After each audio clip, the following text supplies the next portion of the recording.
So Steve, tech tips.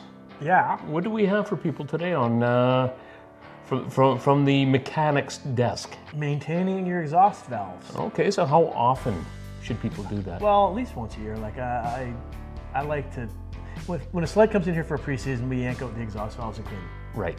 And a lot of times there's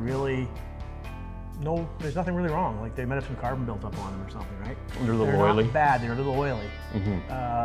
But sometimes they're seized right in. Yep. And you gotta pull them out and have a good look at them. I mean, For I know sure. nobody can see this, but there's a nice cylinder with a snapped off exhaust valve in it. And when that valve broke, it took out that piston and caused quite a bit of damage on this triple. Right. And you know, if you pulled the valve out, you might have seen some damage to it before that, and maybe caught that before it, you know, took out the motor.